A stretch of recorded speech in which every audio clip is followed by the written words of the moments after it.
Osenka, the fall-run Atlantic salmon. That's why everybody comes here, that's the catchword.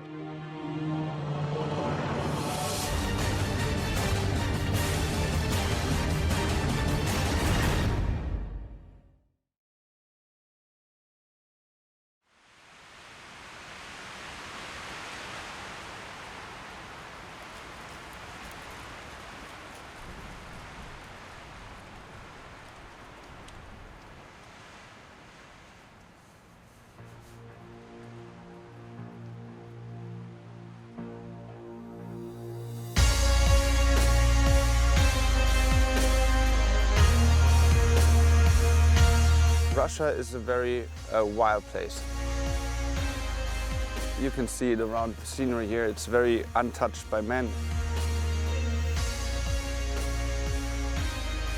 I think the Panoy is a very special river because at the moment it's one of the very few rivers that we have where there is a healthy population of natural salmon.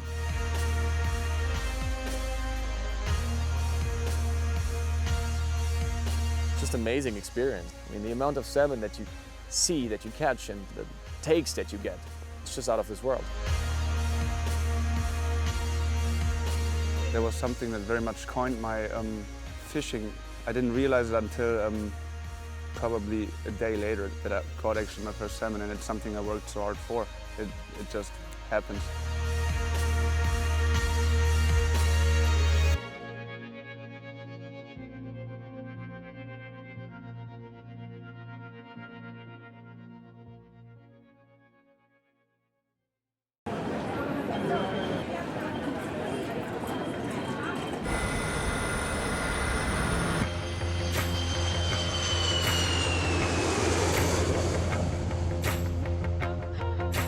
The first gateway to the Ponoi River is Helsinki. Usually you have a night layover and you can either spend your night in the hotel or you can call a couple of friends and spend the night out partying. And that's exactly what we did. My heart beats in patterns with a broken sound. You're the only one that can calm me down. You can then sober up on the private charter from Helsinki to Murmansk. From there on, you will take a helicopter, big old Russian Mi-8 chopper that will take you over the tundra right into the heart of the Atlantic salmon fishery. I'm a free animal, free animal.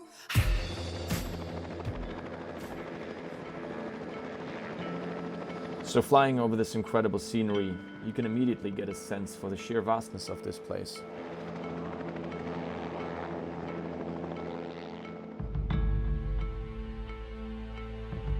And then you're finally there. You're at the Stairway of Heaven, the Ryabaga camp. It's the biggest settlement in its 20 years of existence on the banks of the Ponoi River. It's a town in the middle of nowhere, and the camp manager is the mayor of this little town and makes sure that everything is up and running.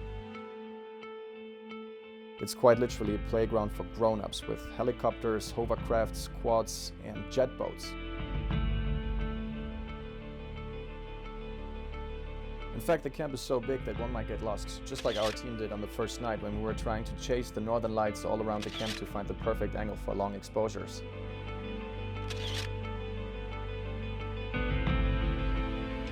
And, well, that's our home far away from home for a week of fishing, and we're quite excited to be here.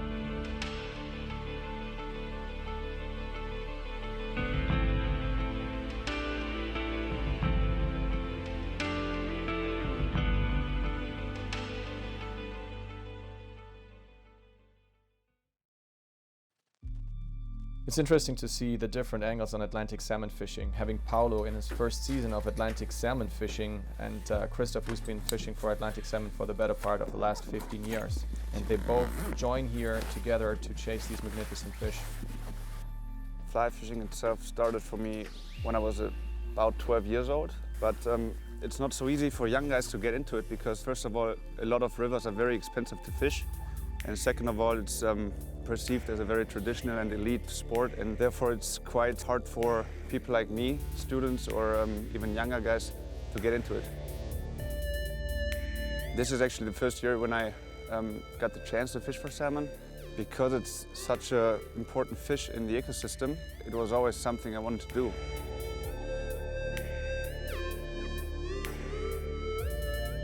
In Europe, it's not easy to catch a salmon. I started fishing in Norway the first time, and in my first week fishing, I only touched one fish in 1 week fishing, and it's frustrating. But this frustration is also something that motivates you. And now I'm here at a different river in Russia. My experience in many years of salmon fishing is if it's about salmon fishing, there's always something, you know, like the weather is not good, the water level is not good, so there's always something. But I think the Panoy is a very special river because it's, well, kind of different to other rivers I've fished so far because it's very wide, it's shallow. And I think very special in the Panoy River is that healthy stock of fish. You know, you have a big natural population, and also different to other rivers, you have the summer run and you have the fall run. These fall run fish, because they stay in the river for a longer time, they're strong and they're really tough fish. And it's actually the majority of the fish. 90% of the fish in the Panoy River are fall run fish. They are built to stay in the river for up to 18 months. So the fall run fish, they will push in, they will overwinter with the summer run fish who are already colored, and they will spawn the next autumn season. So quite literally, you fish over 3 runs of fish if you fish the autumn season here at the Panoy River. And it's just impressive. These Osenka, they are very healthy, fat fish. There's not a single soft spot on them. Some of them are size of a grills with the weight of a proper Atlantic salmon. It's pretty cool.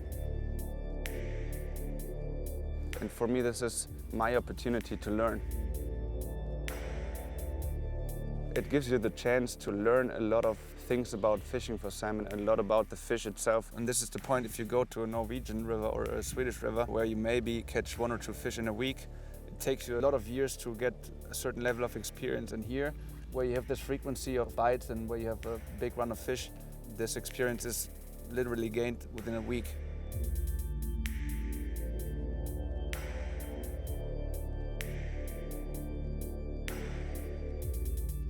Many people think that the Ponoi is a river where it's an old man river, you sit in a boat, you know, very relaxed fishing. But I think that's not the truth. The truth is that this river has so many options. You know, you have that wonderful long banks. There is no single place where you can't catch a fish.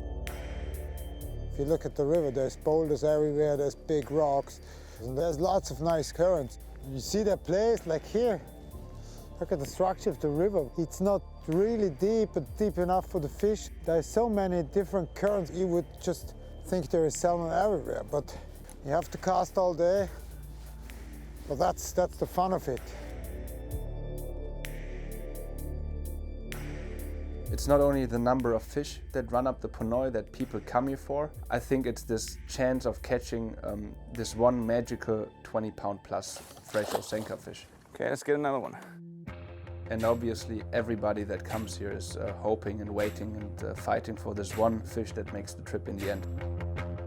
It's hard work, obviously, because you sleep half the amount or less that you would normally do, but this is it. If you want to get good at something, you got to be out there and do it. My heart beats in patterns with a broken sound. You're the only one that can calm me down. My head spins in circles, so I'm dizzy now. All of this time I should have figured it out. I'm a free animal, free animal. I'm a free animal, free animal. Free animal, free animal. My heart beats in patterns to the broken sound. Free animal, you're the only one that can calm me down. Fresh Osenka from Ponoi. You never know, it can be fish of your lifetime. It can also be just a small one. But you can find the fish here everywhere. It's just that you have to go for them. So let's see. Out of nothing you expected, and suddenly something's pulling on the line. And that's pretty cool. The only one that can calm me down. Free animal, free animal. My heart beats in patterns to the broken sound. Free animal, free animal. You're the only one that can calm me down. Free animal, free animal. My heart beats in patterns to the broken sound. Free animal, free animal. You're the only one that can calm me down. So this is what the Panoy is known for, and this is what we mean with consistency. Everybody has touched fish on day number 1 already, but what everybody's secretly hoping for is that magic 20-pound fish, that 20-pound silver chrome Osenka. Well, and we just got to keep on casting, because it's salmon fishing after all. It was our crew here at Flyfishing Nation, and it was Isaias, outdoor photographer from Patagonia, which I admire. I love his work. It was a great honor to meet him here. And it's funny how one party is chasing lights and images, the other party is chasing salmon, and then I'm the bastard right in the middle, chasing both salmon and light. I got into photography by fishing, so that was my way to get in. And over the time I had to choose. I've been trying so many times to do both at the same time, and it's totally impossible for me. I've been asked by people who doesn't fish, who doesn't fly fish, and they were asking me, like, what's the moment on fly fishing photography, what you're chasing at. At first I started trying to explain, and I was like thinking, how do I explain?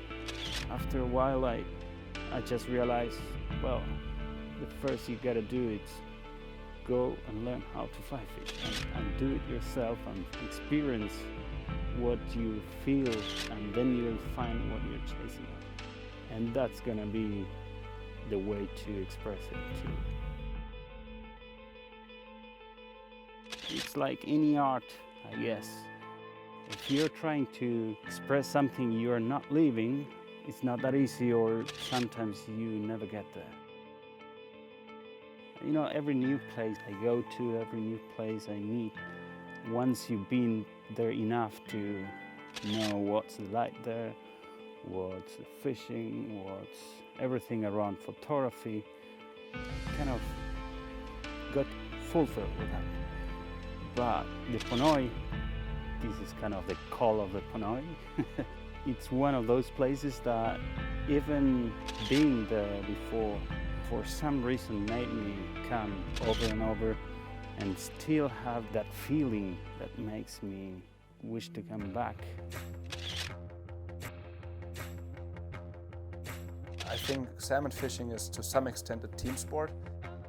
But any other fishing doesn't really prepare you for it. You could fish for trout all your life, you wouldn't be a better salmon angler, because it's a totally different behavior of the fish. The fish doesn't feed in the water, it just wants to run up river. And this is also the cool thing about it, because you know the one tug could be the fish of your lifetime.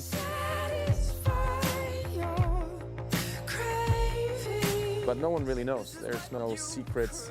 It's just a lot of uncertainties, and since there is no right answer, there's also no wrong answer to it. Flesh and bones won't lie. It was fucking cool. They won't lie. My heart beats in patterns to the broken sound. So we're fishing a drop right next to Christoph. All of a sudden we all turn around because we hear a reel screaming. And secretly we're all hoping that this is the so sought after 20-pound fish.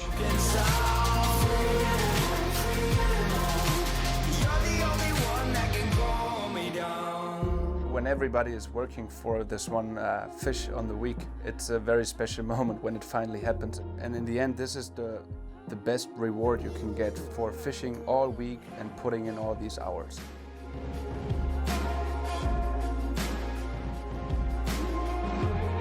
But what many people, I think, are afraid of is not catching a fish, but this is not what it's all about. Obviously, everyone is working very hard here to get the numbers and to catch this one big fish to take home. But in the end, there's so much more to it, and this is not what it's all about. It's about the community, about the people that share the same passion, that come all the way to the river and spend a whole week or two, or maybe a whole summer to do it. And this is why I think salmon fishing itself is such a deeply rooted community. And it's just amazing to see people from all over the planet gather here to fish at this river, which is known for its consistency of fish all over the world. And one of the reasons why the salmon population is intact and why the salmon fishing is so consistent is because there is no mentionable human impact on this very ecosystem here. We used to have good salmon fishing at home. This is why coming here, it's very eye-opening, because, you know, this is something that shows us what could have been. So therefore, I think the only way is just to do that trips every year, because I'm not quite sure if our kids will do it in the future.